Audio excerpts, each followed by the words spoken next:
It was just over a year ago that we were interviewed for the documentary Diamond Hands, The Legend of WallStreetBets. And that documentary is something of a character piece. It tracks many of the traders and investors who held GameStop shares, many of them still do, and they made and lost vast fortunes. And our role in the documentary was to provide a lot of the backstory and to walk the audience through a lot of the events that were taking place. Now, unfortunately, a lot of that backstory didn't make the cut. And so we wanted to walk people through the chain of events that led to meme mania in January of 2021. Now, it all starts in March of 2020. As we all know, that's when the pandemic really kicked off. Many of us were kept in our houses with not much to do. And the one thing that was open, the one thing that was active that a lot of people could focus on was the stock market. Now, the stock market crashed roughly 30% over 30 days into mid-March. And it was at that time that the government pushed out a massive stimulus. And that meant that basically every adult in the United States was going to get a check, a direct payment from the government. And many people saw that as free money.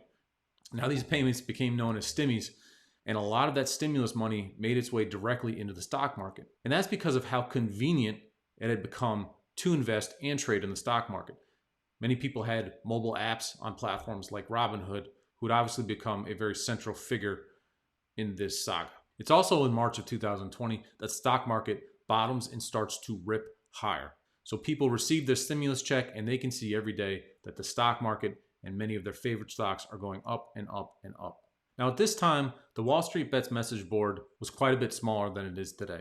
However, in May of 2020, many of the people active on WallStreetBets were watching Tesla. And Tesla is really the first meme stock. If you remember back to those days, Papa Elon was their favorite meme, and Tesla stock was on an absolute tear. Now, what's interesting about Elon Musk during this time is that his compensation was purely tied to the market cap of Tesla. That's to say that how much money he made was tied to Tesla's stock price. And it's during May of 2020 that we at SpotGamma started to see a lot of this highly concentrated retail activity. Tesla in May of 2020 really marks the start of meme mania. It's right around this time when this site Robintrack starts to get notoriety. Now what this site does is it pulls data from Robinhood, the retail stockbroker, and it displays the retail traders' activities in near real time on their website. So essentially, going to Robintrack allowed you to look and see exactly what retail traders were doing in real time. And this is quite an extraordinary thing. I mean, you can't imagine JP Morgan or Goldman Sachs doing something similar for their hedge fund clients. And so now that a lot of Wall Street is becoming aware of how active and important retail trading is, now there's this site Robintrack, which allows people to actually get data on this activity. Now, as we move slightly forward into June, Tesla starts to rip. Tesla shares rose over 250% from the March lows. An interest in retail trading is now front page news. Now, the Robintrack site is getting a ton of attention, and activity leads many to question why Robinhood is allowing access to this data. And so in response, Robinhood cuts the data stream off. And their quote at the time says, the reason they're doing this is because other people are using it in ways they can't monitor/control and potentially at the expense of their users. And then they said that they feel it paints Robinhood as being full of day traders when they say that most of their users are buy and hold. Now, it's also important to note at this time that Robinhood has had a lot of issues along the way.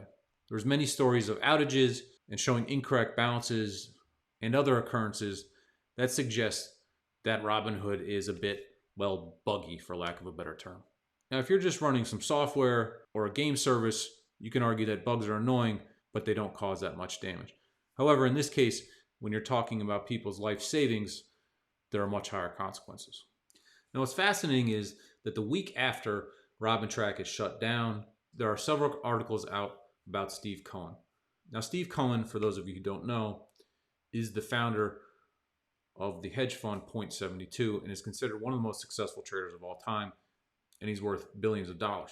And this article comes out, again, just a week after Robintrack is shut down. And so this article says that Steve Cohen of Point72 and other hedge funds are looking for a new source of retail activity. The Robintrack founder said it's evident funds are trying to scrape the data. Now remember, Robintrack is shut down in late July, and this article comes out in the beginning of August. And it's important to note one thing here. Do you know who else has an API? Reddit and WallStreetBets. So we know at this time that hedge funds are actively looking at this data. It's becoming a source of information, and it's clear it's valuable information. Now, the other thing that happens in August of 2020 is that Apple and Tesla both announce stock splits. Now, Apple is the largest stock in the United States and has a tremendous following, as does Tesla. So at the start of August, Apple announces their split, and then a few days later, Tesla announces a split, and they're going to split on the same day. That's August 24th. So a lot of traders get the feeling that this is a bullish signal. They all think, great, we're about to get more shares. Now, obviously, when a stock splits, yes, you get more shares, but the value of each shares goes down. Now, a lot of traders take the stock split as a bullish signal and rush into Tesla and Apple shares. Now, over that month of August, Tesla shares rose over 50%. And Apple didn't do bad. It was up 15%. And the tech index as a whole was up 8% just from the 1st of August to the 24th when the split occurred. So there was just this surge of money and funds into the market. So suddenly on 8/24, the split occurs and stocks immediately start to unwind those huge gains from August. And in fact, it's only just a week later on September 1st that Tesla announces a stock sale of $5 billion. And that is a big trigger for the market to come down. And in fact, in the month of September, the market dropped around 9%, erasing all of those gains from August of 2020. Now, it's also in September that this term gamma squeeze enters the Wall Street lexicon. Now, as the stock market is coming down, it comes out that there is this fund called SoftBank that was alleged to have very large options positions. And these were so large that they were dubbed the NASDAQ whale. And the significance of all this is that it shines light on this idea that large options positions could force stocks higher. This is where most people come to understand the term gamma squeeze, and it's something that comes up in the January of 2021 events. Because when you buy lots of call options, there are traders on the other side who have to buy the stock to hedge themselves. So a lot of focus is put on this concept or idea of levering someone's position against them to force a stock higher. This idea seems something that Elon possibly tapped into with the rise of Tesla, and this comes up later in the heat of meme mania. So from here, we want to jump a few months forward to November of 2020. And it's in this time that Tesla, it's announced, is going to be added to the S&P 500. And when we review the last several months of trading in Tesla, one comes the idea that Elon was really able to manufacture the price of Tesla higher. And you look at the stock split in August and the fact that they had a big stock sale lined up just for a week after that to get it to qualify for the S&P 500. Again, to get into the S&P 500, you had to have a market cap of a certain level. You had to be one of the largest companies in the United States. And recall again, Elon's compensation is based off of the market cap of Tesla. And so when you look at the timing of the stock splits and the sales, it's very well laid out and timed very well. And the stock, Tesla stock, that has obviously had just an incredible run from the March of 2020 lows all the way up into November. So on 11/30, it's announced that Tesla will be added to the S&P 500, and the stock rises 50% from that 11/30 date into mid-December. And this event also marks peak success for those original meme players and Papa Elon, right? It sheds light on what's possible with sort of this coordinated effort in a lot of ways. Papa Elon brought the Tesla meme mania to a peak. It pushes the stock higher. It institutionalized the stock in a lot of ways, because when a stock is added to the S&P 500, it makes a lot of pension funds and large asset managers have to buy Tesla shares. So it really emboldens this idea, again, that a coordinated effort can bring spectacular stock returns. Now, it's also around November of 2020 that people start to pay attention to this guy, Roaring Kitty. And you get the feeling that, okay, Tesla shares now, we've done it. We've hit these incredible highs, and we want to move to the next play. And that seems to be where the focus on this guy, Roaring Kitty, starts to pick up. Now, Roaring Kitty had been posting for months and months and months, but it's in November that he really starts to get attention. And GameStop stock shifts from around $12 a share up to $20. And that message board is starting to gain steam, and people want a repeat of the Tesla episode. They want to be involved with that stock that goes up several 100%. So to start January of 2021, the first thing that happens is a new round of stimulus comes out. Again, everybody gets a check.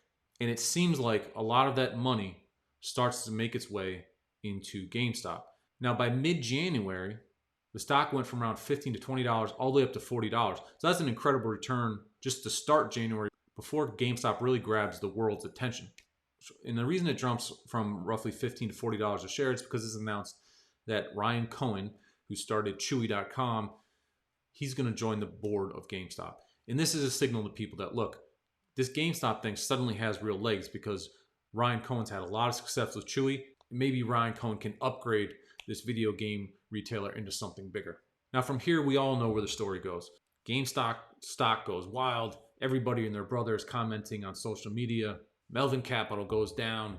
Now Melvin Capital is obviously bailed out by Point72 and Citadel. Remember that Point72 was the firm most often mentioned when looking for that retail Robinhood data.